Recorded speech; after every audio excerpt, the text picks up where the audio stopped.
And now that you've had a bit of project background, we're just going to move along into the protocol basics. And this webinar is really intended to introduce you to our program and give an overview of the protocol. But if you plan to become a trained volunteer after viewing this webinar, it's important that you download and review the full seed collection manual and become familiar with the full process. Not only will this allow you to have a better understanding of our project and additional ways you may be able to help out your team lead if you desire, but it will also educate you in all the work and many steps that go into conducting a successful seed collection event. And one of our core goals with this project is to train volunteers in how to properly conduct a seed collection. And we hope that these skills you learn through Project Wingspan will transfer and enable you to contribute to community conservation projects in the future. So Project Wingspan is a pretty large project with a lot of moving wheels. And as such, there's several tiers of responsibility to keep everything moving forward and ensure that no one person is saddled with all of the work. So Elizabeth Kaufman and I are the Pollinator Partnership Program Leads, overseeing and organizing the program with the help of our core partners, as well as leading trainings and managing the seed collection and distribution effort. And we're here to help answer any programmatic questions you may have. We also have state coordinators for each of our 6 target states. These coordinators will be working directly with our volunteers to support and coordinate efforts within their respective state. They will be in charge of identifying, organizing, and assisting with the training of our seed collection teams and are the go-to reference on regional questions. They're actively coordinating with team leads and assisting with permitting and identifying potential collection locations. Our team leads are the local on-the-ground volunteer leads throughout each state. State coordinators will set them up with a team and help them to find a collection site if they don't already have one. From there, they will work with their state coordinator to obtain any necessary permits, learn our 29 target species, scout their sites, and identify populations, and coordinate with their team to schedule and lead a collection event. They may collect data, and they'll also be overseeing the drying and the shipping of the seed to Mason State Nursery. Many teams have opted for co-leads to divide these tasks, which has been very effective. And finally, there's seed collection volunteers, which are responsible for learning the 29 target species, becoming familiar with the collection protocol, attending seed collection events, and submitting their volunteer hours online. And if you desire to be more involved, many team leads often welcome additional help with scouting locations and other tasks. Just reach out and let them know you're interested. And this webinar is going to focus mostly on what you as a seed collection volunteer need to know. But this slide reviews the basic framework for conducting a seed collection event. So if you're interested in serving and helping out with some of these other aspects, again, just touch base with your team lead or your state coordinator, and we'd be happy to help with that. But essentially, there are many steps to go into a successful collection. And that includes reaching out to contacts and finding populations of any of our 29 species, obtaining permission to access these properties and actually collect the seed, being sure to fill out the volunteer waiver, scouting these potential sites to confirm the plant identification, assess whether or not the population is large enough, and also estimate time of seed set. And then scouting again during that estimated seed set to see if the seed is at maturity, if there is a high enough quality, and if that population, is still there and a collection can be scheduled. Then our team leads will be setting a date, contacting volunteers to arrange that collection event. Then we gather the seed, collect the data, dry, clean, and ship the seed, and that's essentially the overview of how a collection happens. And for you, seed collection volunteers, we really just expect you to complete the underlined and bolded tasks on the screen. So filling out that volunteer waiver, Of course, becoming familiar with our species, and then gathering seed and helping with that effort. So even though your team lead will have already gone out and scouted the site to make sure it's ready for collection, you still need to learn how to differentiate between an immature and a mature seed head or seed pod.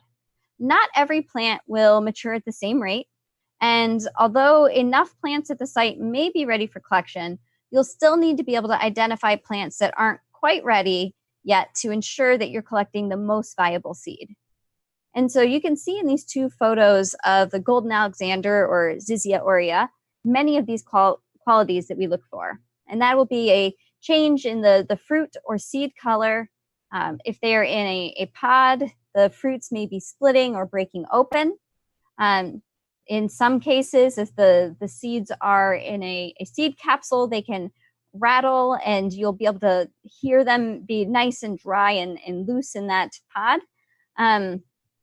And the seeds will be hard and dry. And again, some seeds will have already dispersed.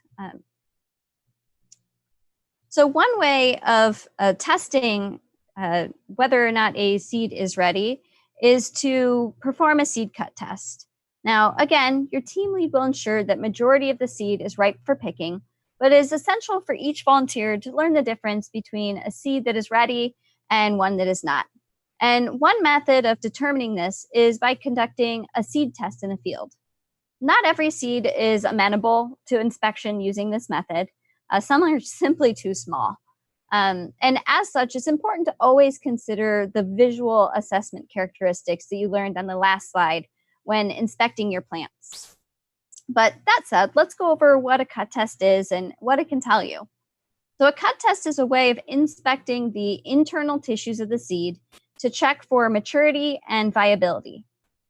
If a population, once it's cut, you see that at least like 30% of those seeds are either empty or seem to be bug infested, that's a great indication to move on and check out a different population, or increase the number of seeds collected in order to compensate for those non-viable ones. So that cut test can both tell you if your seed is really mature, but also, if those plants out there are of the highest quality, and about how many you might need to collect to get a good representation. And plants will not shed their seed until they're at maximum viability. So when you get to a site, you can compare the seeds and pods that are at their natural distribution phase and ones that are not, in order to avoid collecting undeveloped seed pods, seed heads, or seed itself. They will not continue to develop, in most cases, once removed from the plant. So it's essential to ensure that the material you're collecting is really ready. And so here are some characteristics of mature, immature, and damaged seeds to guide you. Through both a squeeze test and a cut test, you can tell a mature seed is usually based on a fully developed embryo. It'll have that harder outer seed coat, which will be really hard to break open with like your nail. You may need to use like nail clippers or something of that sort. And immature seed will often have a softer outer seed coat and inner tissue that can be a bit milky and just generally not as firm as that found in a mature seed. An empty seed, you can feel it. It's going to be slim. If you cut it open, you'll see that it's empty. And this is likely the result of insect damage or just simply failure to fully mature. So in order to reduce the likelihood of contamination of our seeds by insects, fungus, or other undesirable factors, it's important to only collect the seed heads, seed pod, and seed whenever possible. Please do not collect any excess materials such as stems and leaves when possible. And when stems are necessary, maybe in the case of a fluffy seed, you just need to get in your bag before it flies away. Please remove them before shipping to the seed cleaning facility. While it may be silly to list weeds on this list of what doesn't go in the bag, we know all of our collecting volunteers are environmental stewards and would not intentionally contaminate our seed collections with this kind of seed. There are many ways that you can accidentally allow weeds into your bag. And a couple examples would be, as you're walking through a site, just keeping your bag closed. That way you can prevent any seed from a plant as you're passing it by falling into your collection bag. Also, if you're collecting with two hands and setting the bag on the ground, simply ensuring that nothing weedy is above you and could drop into your bag if you happen to bump into it. And finally, just being mindful of your clothing and being sure that if weed seeds get on your sleeves while navigating the site, that you brush them off before putting your arms into your collection bag. And while no seed collection is ever going to be insect-free, just do your best to avoid plants that appear infested with insects, just covered in insects. Just pass that one along and go on to the next. And it may seem silly to list things such as rocks and clippers and sunglasses, but Mason State has expensive seed cleaning machines, and it's important that no rogue materials accidentally get included with the seed and inserted into their machines. Oftentimes, rocks or clippers or sunglasses can be used to weigh a seed bag down during a collection, and those could either accidentally get passed along to Mason State, or your team lead may end up with several items that then need to find their owners, which is not fun for the team lead either. So just make sure that when you leave the seed collection, that you've made sure to only have those seed heads, seed pods, and fruits, and any of your personal belongings are back with you. If a collection event is found to be contaminated with weed seeds, it will be discarded to ensure this program does not accidentally spread any weeds. We don't want all the hard work that goes into scouting, planning, collecting, and cleaning seed to go to waste. So please be careful about what you pick and that your bag or bucket isn't under a weed when you're collecting your target species.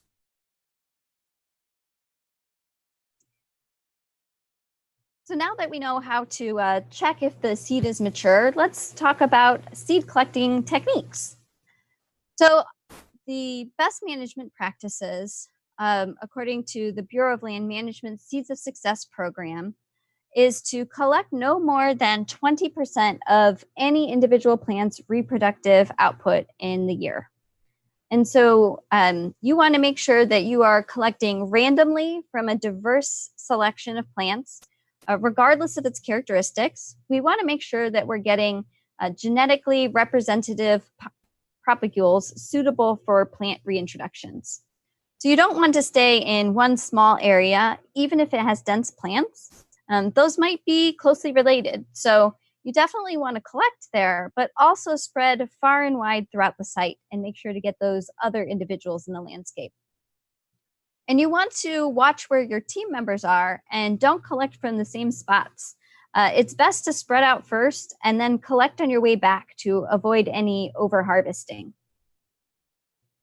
And you want to collect as broadly in an area as possible in order to collect the most diverse selection of materials, making sure to include different microhabitats throughout the site. So if there's areas that are a bit wetter, drier, maybe on a steeper slope, anything like that, incorporating those plants into the collection will help increase the genetic variation that we have in the population. And so you also want to think about your observation bias and make sure that you're not only collecting hip high. Look higher and lower. You don't want to necessarily avoid scraggly plants and only focus on lush plants. We want to get broad genetic representation in collections. And that scraggly plant may have important characteristics which will help it flourish under other conditions, such as wetter, drier, warmer, cooler conditions. And you can either collect everything from every 5th plant or 20% of each plant you pass. And technique will likely vary for different species, and your team lead can advise you when you get to the site which might be the best technique for that plant. And importantly, we need to be good stewards and ensure that we're not negatively impacting our collection sites in order to help the monarchs and rusty patch bumblebees. We want to leave 80% of that seed to perform its natural ecosystem function of reseeding the populations, providing habitat, and feeding wildlife.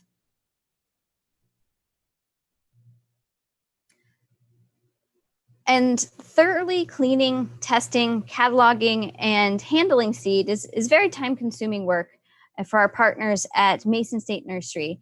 And they recommend that a collection result in at least an ounce of clean seed.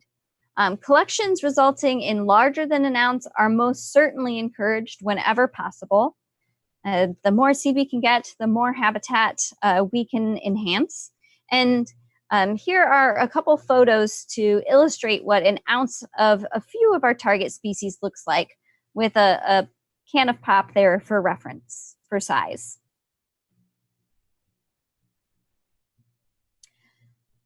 And we are also utilizing the Survey 123 app for our Survey 123 for ArcGIS app through a partnership with the University of Arkansas Center for Advanced Spatial Technologies. And there are a couple methods that we're using to collect data for this project. This webinar is not geared towards data collection, so I'll only be giving a brief overview of this part of the project so that you're aware of what others may be doing while you're out there collecting seed. And through this app I mentioned, we're partnering with the University of Arkansas to come up with a mobile application to capture the geospatial distribution of our collections.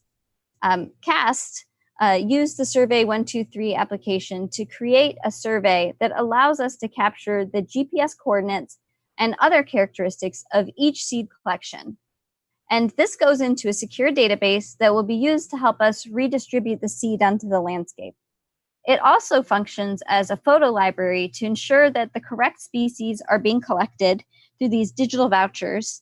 And these photos are also helpful for outreach and education about monarchs, bumblebees, seed collection, and just this project. We also have paper data collection forms, and it's essential that both the paper and the digital data collection is completed. They don't cover all of the same information, and a copy of the paper form will be kept by each team lead for their records, which can be very helpful for projects beyond Project Wingspan. And a copy will also be sent along with the seed to Mason State Nursery for their records and cataloging of the seed. We've also developed several different forms to assist team leads and data collectors in keeping everything organized. So whether you're collecting seed for your own garden or collecting seed from a field for a project, it's key to always label your collection bag and make sure that you're taking down all the data while you're on site. Otherwise, you're likely to forget pertinent details. Those seeds should not be collected when it's wet, but regardless of whether or not your seed appears dry, it'll still need a 3-day drying period to get rid of the residual plant moisture and allow the accidental bugs which were collected to scurry away. Each team will have its own own way of processing the seeds after a collection event based on their team structure and what kind of facilities they have available to them for drying and cleaning the seed. Your lead will let you know if they need any assistance in cleaning the seed before shipping it off. Mason State Nursery will conduct a thorough cleaning of the seed once it arrives, but it's important for teams to ensure there's no extra plant materials such as stems and leaves. These take up room and can cause mold growth or be infested with leaf or stem-boring insects. Collections should not be kept for long periods of time before shipping to ensure that the seed maintains maximum viability when it is received at Mason State.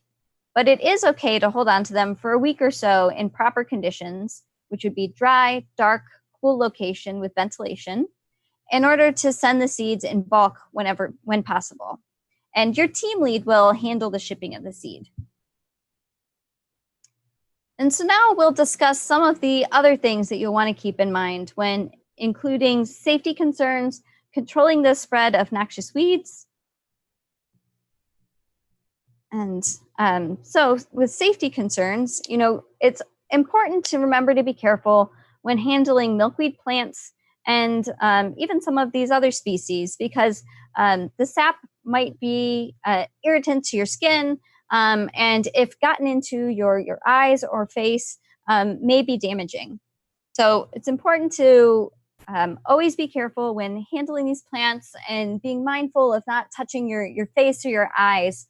And wearing gloves can definitely be helpful. And always make sure to wash your hands carefully when you're done collecting. If milkweed sap or any of these other plant sap does get into your eyes, you should seek medical attention to make sure and discuss any allergies such as latex with your partners on site. It's also really key to remember to just take care of those basic field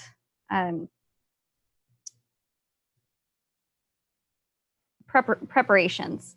So remembering to hydrate, to wear sunscreen, to wear a hat.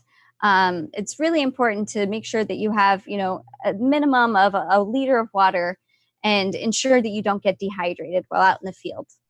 And it's also important to wear bright clothes whenever working near roads, and do not collect along busy highways.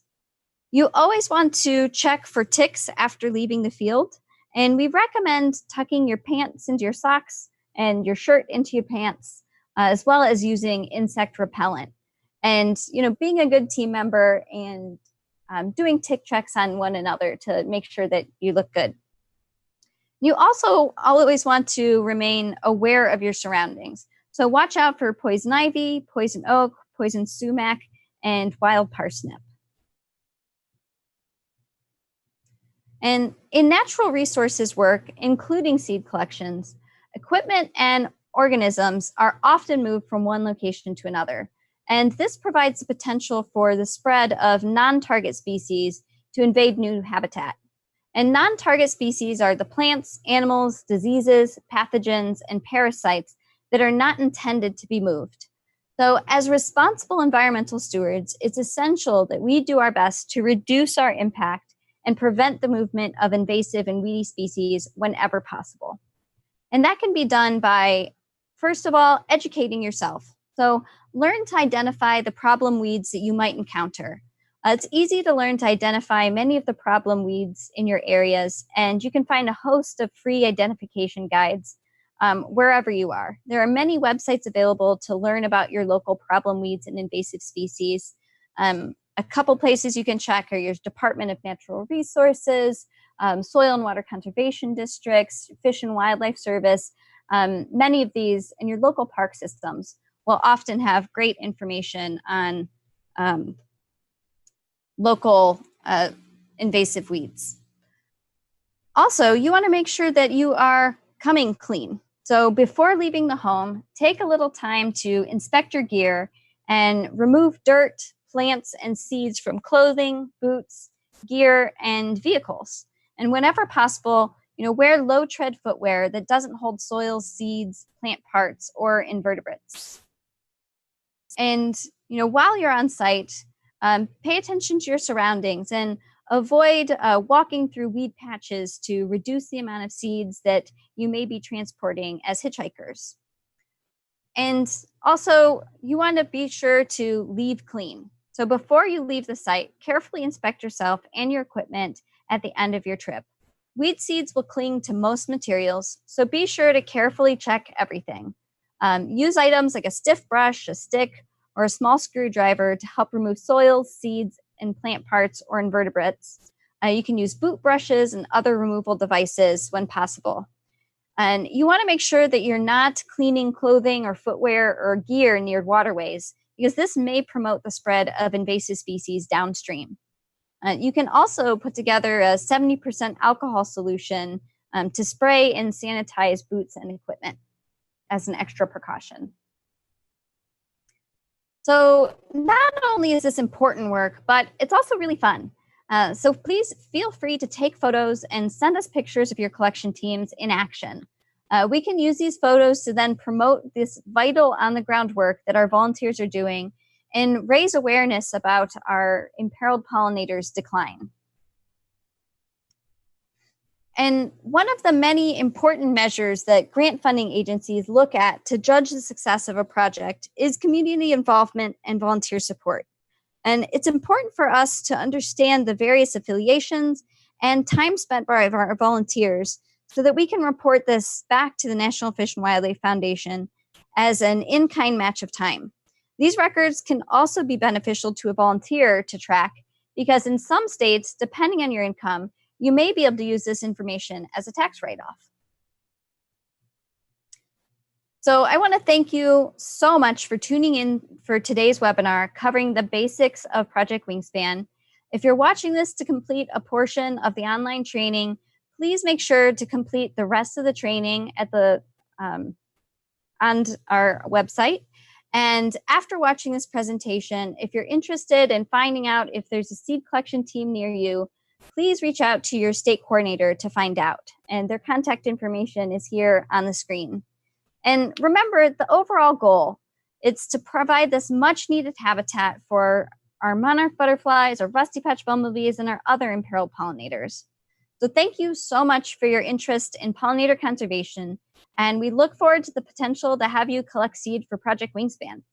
Please feel free to contact us if you have any questions.